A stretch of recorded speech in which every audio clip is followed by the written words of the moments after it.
దేవుని ప్రియమైన బిడ్డలారా, యాకోబు రాసిన పత్రిక 2వ అధ్యాయం 14వ వచనం మనం చదువుకుంటే గనక, యాకోబు రాసిన పత్రిక 2వ అధ్యాయం 14వ వచనం, నా సహోదరులారా, క్రియలు లేనప్పుడు ఎవడైనను తనకు విశ్వాసము కలదని చెప్పిన యెడల ఏమి ప్రయోజనము?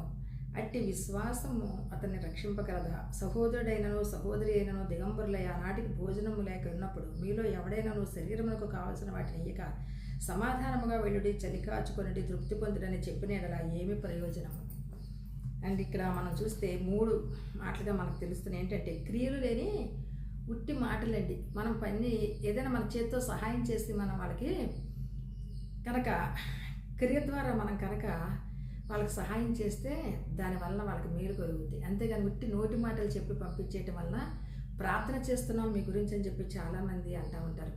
ఉట్టి ప్రార్థన చేయటం వల్ల వాళ్ళ కడుపు ఆకలి తీరుతుందా? తీరదు. ఇబ్బందుల్లో ఉన్న వారికి మనం చేతి సహాయం చేసినప్పుడు వాళ్ళు చాలా సంతోషపడతారు. అలాగే క్రియలు లేని విశ్వాసం కూడా మృతము. ఇక్కడ చూస్తే అండి, క్రియలు లేనటువంటి విశ్వాసం.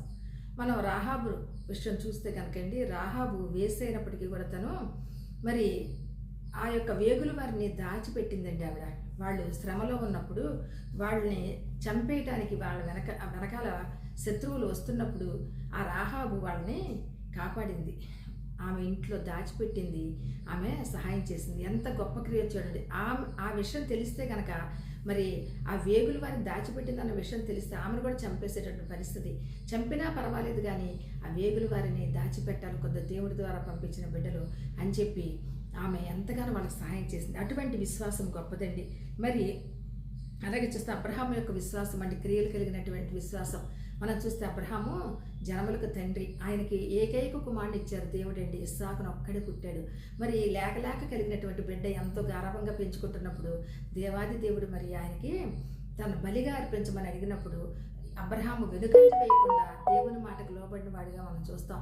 ఆ ఇస్సాకును బలివ్వటానికి ఆ ఇస్సాకుతోనే కట్టెలు మోయించాడు. మరి తండ్రితో పాటుగా మరి వెళ్తూ మరి ఆ చిన్న కుమారుడు అడుగుతాడు, అన్నీ సిద్ధం చేసావు కానీ గొర్రెపిల్ల ఎక్కడని అడిగినప్పుడు అది యెహోవాయే చూసుకొనునని చెప్పారండి అబ్రహాం గారు. నిజంగా అబ్రహాం చెప్పినటువంటి ఆ మాటను వింటే మనం ఎంత ఆశ్చర్యంగా అనిపిస్తుంది. ఎంత విశ్వాసం అండి, ఎంత నమ్మకం అండి. లేక ఇచ్చినటువంటి దేవుడు లేక ఇచ్చినటువంటి బిడ్డని తీసుకోడు. నన్ను జనములకు తండ్రిగా చేస్తానని ఇచ్చిన వాగ్దానం నా పట్ల నెరవేరుతుందని నమ్మకంతో తన కుమారుడిని స్వయంగా తనే బలివ్వడానికి తీసుకువెళ్ళినప్పుడు అక్కడ పొదల్లో చిక్కుకున్నది, ఈ కుమారుడిని నాకు బలివ్వద్దని చెప్పి దేవుడు మరి గొర్రె